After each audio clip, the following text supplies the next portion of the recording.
not being and rude. disrespectful with a loud tone that I don't appreciate. This is 18-year-old Kristian Nealy Ard. 24 hours ago, she shot her 16-year-old friend at close range. In this room, she has just been told she's likely to spend the rest of her life in prison. She has chosen to complain about the detective's tone. You're going to be going to prison for the rest of your life. You did. You said that's the reason why you're in here, and you're going to get whatever information you need to do to snitch. Let me finish. And then you sit here and you have an issue. Look at the reality of the situation here, okay? We deal with this every single day. I have not had one person come in here with more bullshit than you have. I'm being attacked. I've been very blunt with you, and I've been very straight with you. Can I go? In the next half hour, you're going to watch her tell that story 3 different ways. You're going to watch a panic attack stop the second a phone rings. And you're going to watch the exact moment she stops pretending. Dakota Kersey was 16. When Kristian's family stopped paying for a place for her to live, Dakota gave her one. He drove with her. He watched movies with her. On the night of December 17th, he packed a school bag and brought it to her trailer because she had agreed to drive him to school in the morning. He never made it to school. Sometime that night, Dakota was shot in the head at close range while sitting at the foot of Kristian's bed. She called 911 the next afternoon. She did not say a gun had been fired. She did not say she had heard one. She said her friend wouldn't wake up. Before Kristian spoke a word, detectives already knew the gun on the floor was bought off the black market by Kristian herself, that the shell casing was in a cigarette pack inside her car, that Clorox wipes with Dakota's blood on them were in her trash, and that her phone showed she'd been awake and active for more than 30 minutes before she called 911. She did not know they knew any of it. She sits down with 2 detectives. Before they ask a single question about Dakota, listen to what she asks. I know I'm just annoying you every time I ask you a question. I'm not trying to. I just don't understand. Photographs? Does everyone have this happen, or is like I'm too nice to be trying to hurt you? She's just gonna take some pictures. Where is it? Just stand right here. There's like a mugshot or something? You have the right to remain silent. Anything you say can be used against you as evidence in court. You have the right to have a lawyer present while being questioned. If you cannot afford to hire a lawyer will be appointed for you without cost before questioning. If you wish to answer questions now without a lawyer present, you still have the right to stop answering questions at any time. You understand those rights? Yeah. So tell me, how long have you known Dakota?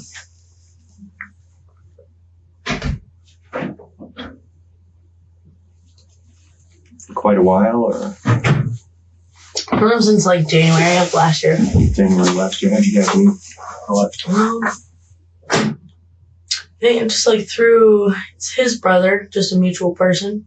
What kind of necessitated the friendship between y'all? You just got along, were able to talk and all that? We both have anxiety and a bit of depression, just not really that socially out there. Just kind of socially awkward, I guess. I don't know. Do you recall him ever saying anything about wanting to hurt himself? No. I mean, like, he always says that he hates his life, but I mean, I say the same thing, and I mean, he said he wants to die, but I mean,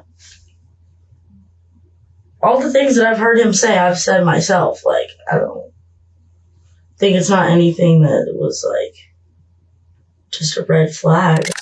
She just planted the suicide story. Quietly, casually, without being asked for one. Watch how often she returns to it. Called the ambulance. Okay. Because, like, yeah. You had what? I had woken up, and I couldn't figure out why didn't understand why he was on the floor, and I sat up, and then I just saw blood, and I started panicking, and I didn't know what to do. Do you remember hearing a gunshot? No, and that's what I don't understand. Like, how would I not wake up from a gunshot? I feel like I would have heard that. Okay. I don't know. It doesn't make sense to me. But, like, my window was still pinned shut because the window was broken, but it was still all pinned shut. I don't understand. Like, there's nobody that came in. I don't see how somebody could have come in and why they went. If somebody would have came in anyways, it would have been something to do with me, not him. I don't know. Okay.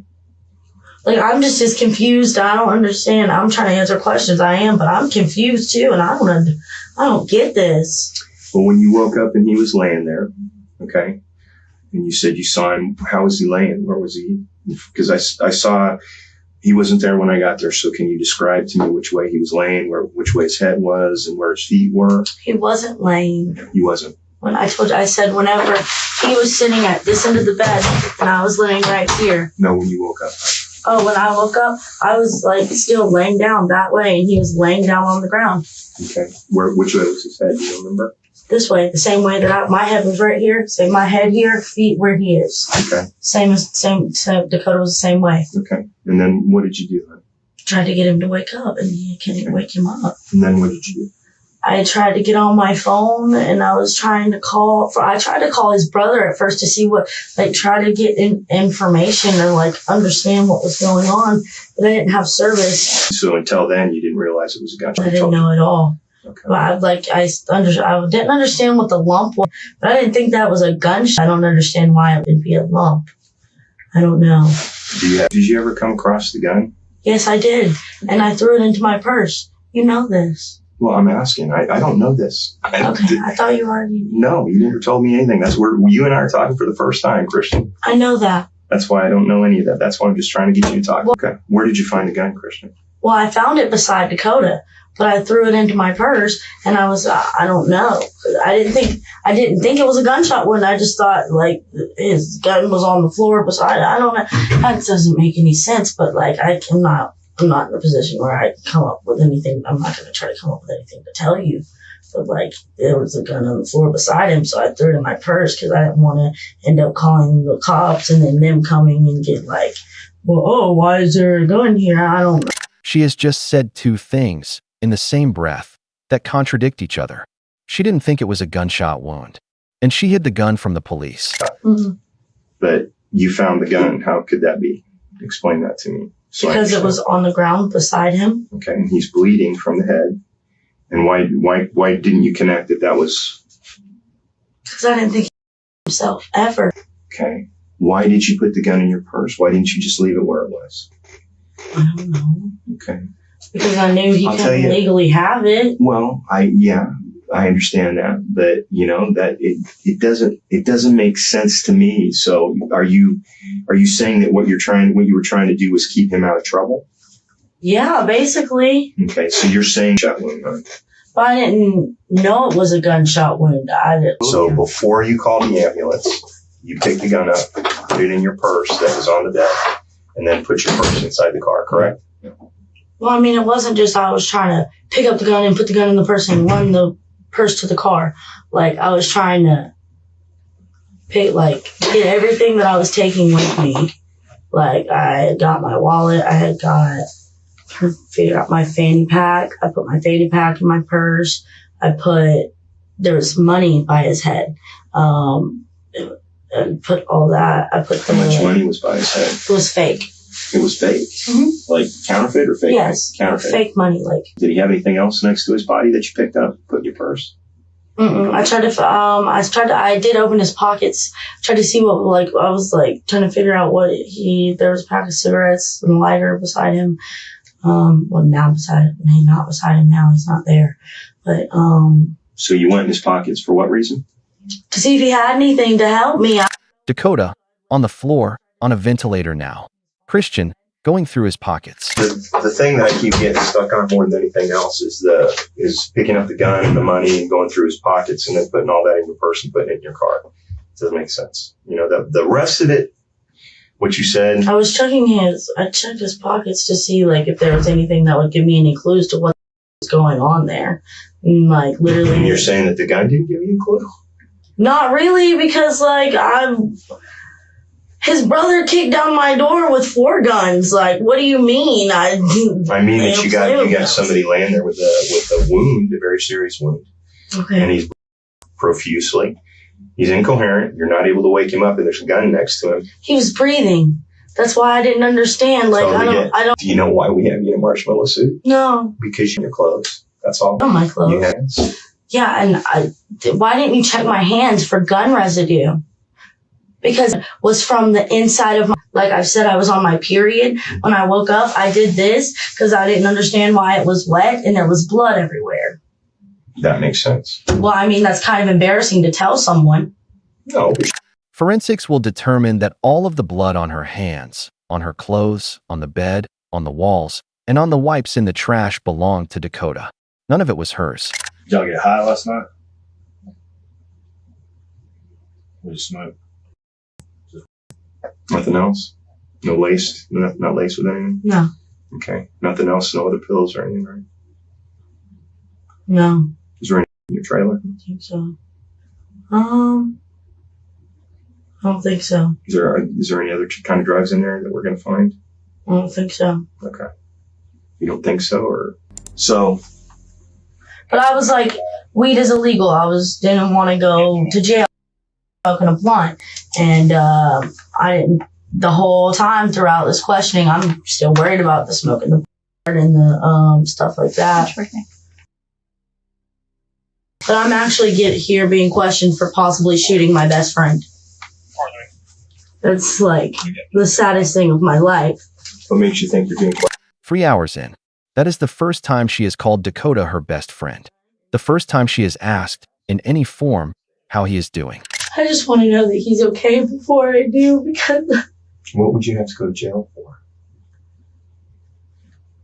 the fake money, the smoking a blunt, I don't know, anything that was, if like my house did get searched and there was any drugs there or anything like that being found, just other reasons. I don't know. Okay. Thank you. Where's your right hand for me? Swear everything you said, every bit of information you provided was true and correct to the best of your knowledge. True and correct to the best of my knowledge. So that's I a yes? swear. Yes. Okay. She has just sworn under oath that everything she said was true. In the last 3 hours, she said she slept through a 9mm round being fired 5 feet from her head. She said she found the gun, hid it in her purse, took it to her car, and didn't realize it had anything to do with the bleeding head beside her. She said the blood on her hands came from her period. She has just sworn all of it is true. They release her. Dakota Kersey was 16. He was taken off the ventilator on Christmas Day, 2019, 8 days after he was shot. A few weeks later, Kristian Nealy Ard was asked to come back to the station. I'm going to talk to you about some things that I know that you weren't quite honest with me about. Okay? And I'm going to give you an opportunity to clear things up a little bit. And then I'm going to tell you some things that I've learned. Dakota passed on Christmas Day, and the way it stands right now, just so you're aware of it, okay? The way that the medical examiner has determined preliminarily, in other words, just a preliminary determination, was that this was most likely not self-inflicted. Okay? So they're saying that the way that the wound was and the distance from where the gunshot was taken to the wound, it would make it near impossible for it to be self-inflicted. Okay, now that's the one thing. Now the other thing is that you were telling me that Dakota brought that gun over to you. Remember? Remember when you told me that? You said that Dakota brought the gun over. Okay. And that part I know is not true. Okay. I didn't know that then, but I do know now that that's not true. I know that gun was yours. Okay. I already know that gun was purchased from a black market source. Okay. And I know this because I've spoken to people about this. Okay. So that was one thing that you were dishonest with me about. Okay. So why did you have to lie to me about the gun? Why did you feel the need to do that? Because I feel like the tendency of the law enforcement system, people end up sometimes getting a shitty hand, and I felt like I was going to get a hand of end up like getting charged for somehow killing, I guess at this point, killing Dakota or shooting Dakota or doing something to Dakota. And that's exactly what it sounds like now. I know, it doesn't sound like anything. All we're doing is talking, correct? Okay, that's all we're doing. We're just talking. My young lady is probably going to spend the rest of my life in jail for something I didn't do. We're not in the business of putting people in jail for doing stuff they didn't do. We're in the business of getting to the bottom of things and the truth, and then the chips fall where they may. But things that when you start off with a lie, you have to tell another lie to cover that up, and it just snowballs and snowballs. The truth never changes. The detective hasn't shown her anything yet. He's just told her what he knows. Watch what comes out next. Let me ask you this. Why did you pick the shell casing up? What is that? Is that the hollow thing? Mm-hmm. That's in my trunk. I didn't know what that was at first. No, and the bullet that you put at the bottom, the shell casing that you put at the bottom of the cigarette case on. Bottom of the cigarette case. Yeah, your cigarette case. It wasn't in a cigarette case. It was in a box. No, it was in a cigarette case. It's the shell casing from the round that shot Dakota. No, I specifically remember it was a box in the trunk. No, it was in your cigarette pack, and it was sitting on your center console in your vehicle. Okay. So that's why I was asking you why you put it in there.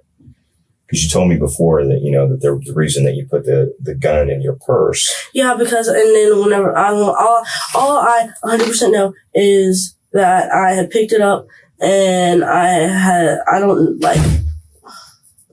feel like something clicked and I thought about it, but I didn't want to believe that was what it was.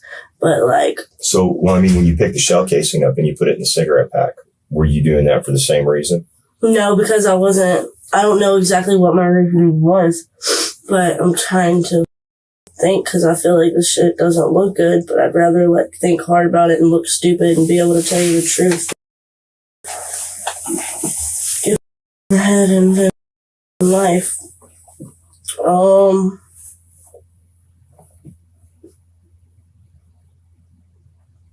No, I'm pretty sure I picked it up and I was like, no, it's not possible. And I just I think I threw it in this. I don't know. I really don't know. The 9mm shell that's fired, that was fired inside your trailer, was capable of 160 decibels. Okay. I don't know what that means. And that means if you listen to the space shuttle launch, the rocket launch of the space shuttle, that's how loud that is. So how did I not wake up? So I feel like you're going to ask me that because I don't understand. Well, that's why I'm bringing that up. Okay. Because with as loud as that is, okay, it would be very unlikely that being in such a small area that you would be able to remain asleep during that kind of noise. Even being a deep sleeper, that noise is unbelievably loud. Unbelievable. Your trailer, that's how loud that is. So how did I not wake up? So I feel like you're going to ask me that because I don't understand. Well, that's why. She just answered the detective's question with the detective's question. That's not confusion. That's a person who has run out of story. Okay, now when it comes to things at the scene, okay, the Clorox wipes were used, okay, to clean up the area a little bit. All right. And I don't know whether you know that you put them in the trash and they had blood on them. Never, not at all. You don't remember cleaning those things up? You don't remember using Clorox wipes to wipe anything? No, what did I supposedly wipe? Some of the stuff that was on the walls inside your trailer had some smear marks like they had been wiped. And then there were also some Clorox wipes that were in the trash can. I did not do that. I did not. I don't know. The Clorox wipes, wiping things I did not do. Okay. Well, they were your Clorox wipes. They were in your trailer. You had a full thing of them or a half full thing of them or whatever. It was in there, and there were some that were used and had blood on them that were in the trash can. You have pictures of that then? Yeah, I have pictures of it. After this interview, she takes a polygraph. The result comes back inconclusive. She returns for a third sit-down. This time, she's dressed up for it. And this time, the detective is done being polite. Woke up, and when you saw Dakota on the ground, your first reaction is to try waking them up. Not trying to sound like the ground. There's blood everywhere. And your first thought is, and I know, understand this. You keep a gun in your trailer. The gun ends up in your car. I'm not trying to I know everything. You're really bad. You're treating us like stupid, okay? Just being straight with you. You knew it was a gunshot immediately. This is an opportunity for you to start over and tell us exactly what happened. Are you ready to be truthful with us?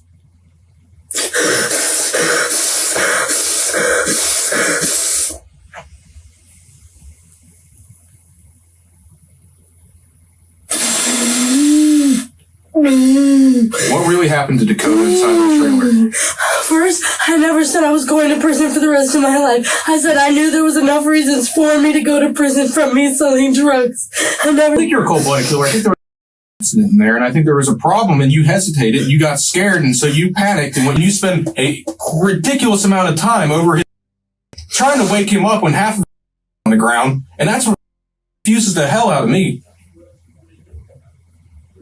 And you're telling me you didn't know it was a gunshot. You picked up a casing, and you're like, oh, I didn't immediately think it was a gunshot. Oh, how did the gun get from point A to point B and get into the car? And everything was moved before I ever saw the casing. So the gun was already moved. Who moved the gun then? You are.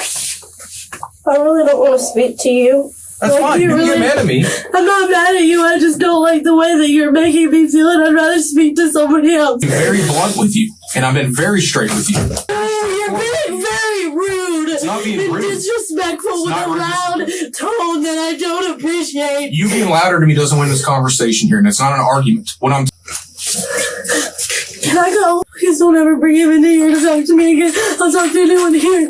Watch the last 40 seconds again. The tears slow. The voice steadies. The girl who couldn't finish a sentence 5 minutes earlier now has the energy to instruct a homicide detective on how to address her, what tone he may use, and which room she would prefer to be in. The performance is over. What you're looking at now is who was sitting there the whole time. Raise your right hand for me, honey. Raise your right hand for me. I'm tired of raising my hand and then signing things when I feel like it's just putting me in worse positions. Okay, I understand completely. Do you swear the information you provided me is true and correct to the best of your knowledge? If I say something, are you going to put my hands back and take me to jail afterwards? I'm asking you if you're telling the truth. Yes. Okay. Yes, now I completely swear that everything I've told you is true. Dakota Kersey didn't get to ask that question. He didn't get to negotiate the conditions under which he would tell the truth. He spent his last conscious hours with someone he had taken in a place he thought was safe. And then he spent 8 days on a machine that breathed for him until his family had to decide. Kristian Ard was asking, on the day after Christmas, whether telling the truth might cost her something. Kristian Nealy Ard was charged with aggravated manslaughter, grand theft of a firearm, 3 counts of possession with intent to distribute, possession of drug paraphernalia, giving false information to law enforcement, evidence tampering, and contributing to the dependency of a minor. She accepted a plea. She was sentenced to 20 years in prison followed by 10 years of probation. She will be in her late 30s when she's released. Dakota Kersey would have been 36. If this is the kind of analysis you want more of, subscribing means you'll see the next one.